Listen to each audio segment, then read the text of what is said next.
Good morning friends.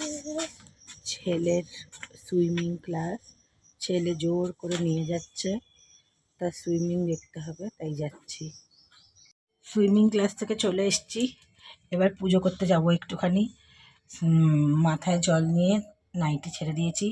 এখন স্নান ভালো করে করি না, শুধু মাথায় জল দিয়ে গায়ে জল দিয়ে পুজোটা করে নেব।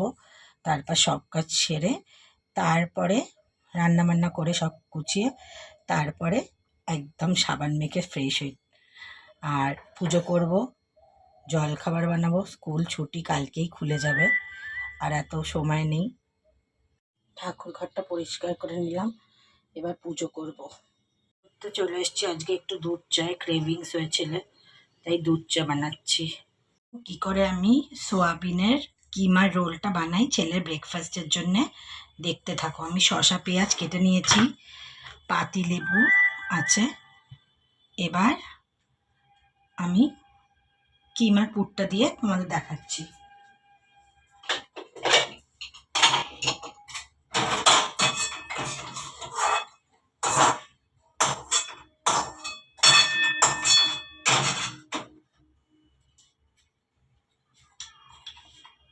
এই দেখো, সোয়াবিনের কিমার পুরটা দিলাম, শসা পেঁয়াজ। এতে সস দিলে ভালো হতো, কিন্তু সস আমার বাড়িতে নেই, ফুরিয়ে গেছে। আমার এখনো মাসকাবারি লেখা হয়নি, আমারই দোষ। গাফিলতির জন্যে মাসকাবিটা লেখা হচ্ছে না। দেখি আজকে বিকেলবেলা লিখে দেবো।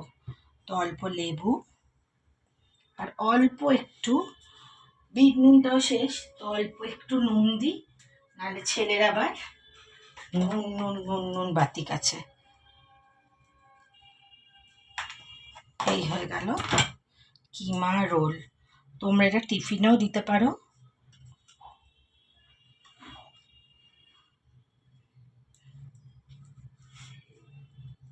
সেম আরেকটা রুটি দিয়ে করে নেব।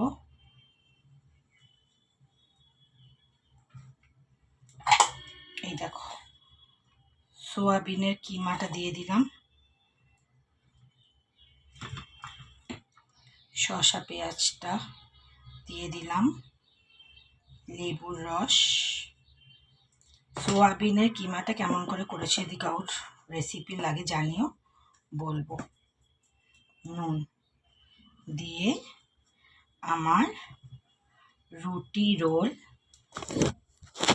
আমার রুটি খুলে যাচ্ছে।